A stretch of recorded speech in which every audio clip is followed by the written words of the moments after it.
All right, well, welcome back. We're here, end of July, doing another set of how many reviews this time?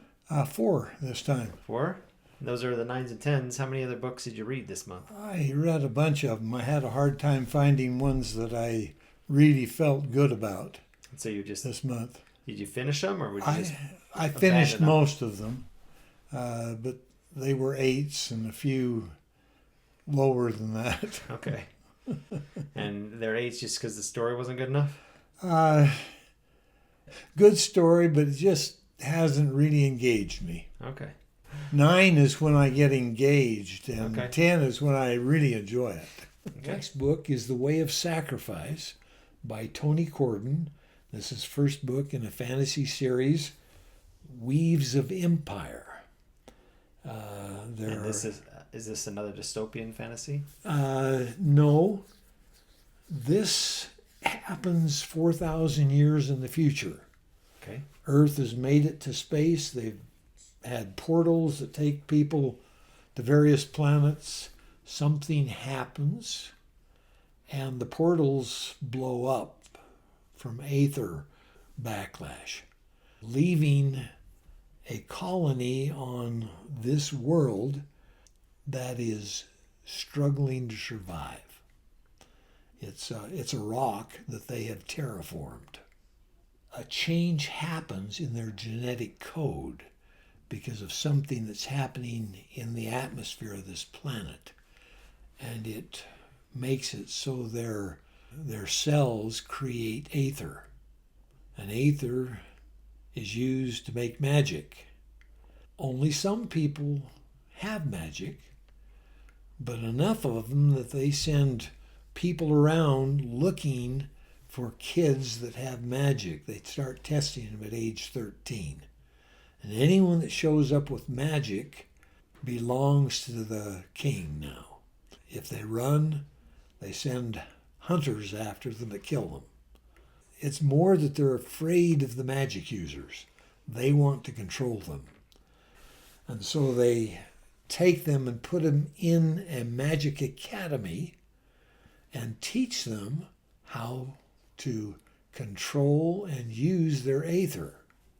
And she is found at age 16. My mirror name. Her name is Bess. She's found at age 16.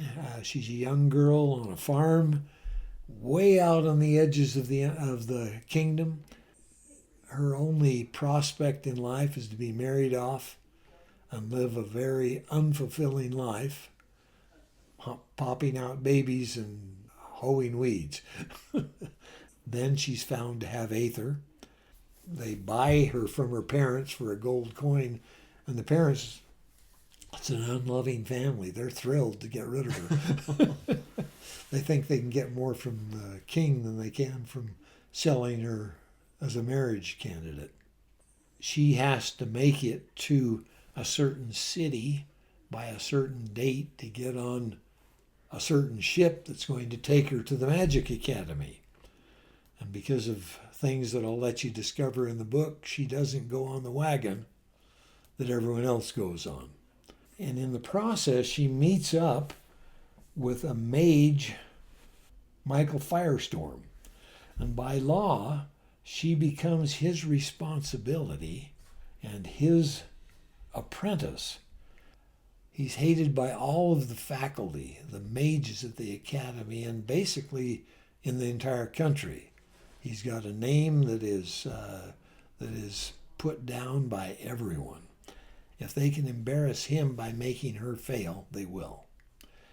The other person that is part of this is Mage Marin Seafarer. She is the captain of the ship that's going to take them to the Magic Academy. And she hates Michael Firestarter.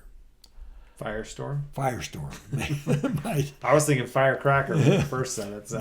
Mage Michael Firestorm. She hates him. He did something to her years ago, and she's never forgiven him, and she is going to ruin Bess because that somehow rubs off on him and his prestige. And The Way of Justice is the story of her journey to the Magic Academy and her trying to deal with all of those people that want to make her fail. You got to realize that even at the academy, the system that they use to get people to be able to use their magic is brutal. It's violent, inhuman. More candidates fail than succeed. And they call those people faulties. All the people are trying to make her a faulty. And they do it by making all of her fellow students hate her.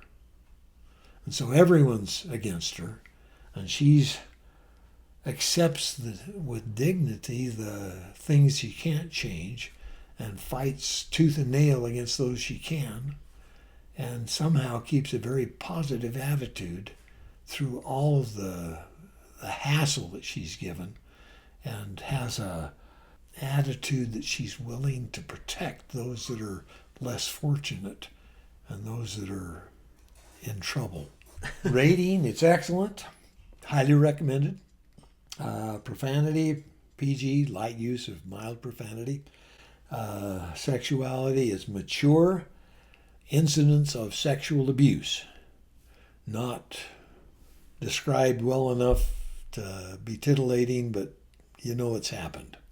Violent incidents of high intensity, rated for a teen. Okay. It's not a 10 because of the violent nature of the training. I just cringed with what they did to her. How the mages had this lackadaisical attitude to things they could do to other people with no one to answer to.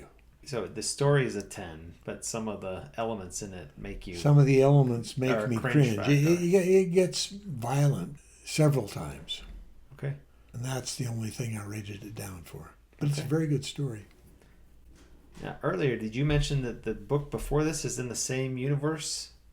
This book is written by Tony Corden, and there is a blurb at the bottom when you buy it that says this will eventually connect Okay. with... Even though they don't seem like they're anywhere near each You other. wouldn't think so. Okay. It's eventually going to connect with the Stork Tower. Don't know how, don't know when. I hope he gets back to the Stork Tower soon because I thoroughly enjoy those Book books. 20. Yes. They'll merge. Well, thank you for joining us. Hopefully you liked what we had. If you decide to pick up one of these books, just let us know. Put in the comments, I'm reading this, or even give your rating of it. What did you think? It's interesting to know when people read them, and it's interesting to know, how did your ratings compare to ours? I know somebody mentioned, like, they were sad that a book didn't make it onto our top 6, and I responded to the comment saying, it's highly subjective. They're all good, so we hope you are enjoying what we have. They're 9s or 10s, and last month we gave you my favorite ratings, Yeah. which is entirely different than your favorite ratings. And those favorite ratings were, you had to comb through them 15 times. Yeah, I had to go through it time and time again and say, I like this one better than that one. I like that one better than that one. I think you said Until Primal Hunter didn't make it on the list. No. And so I was like, well, this is a very subjective thing. So hopefully we're just... And I really like Primal Hunter. I still like Primal Hunter. I'm still buying those books as fast as they put them out. So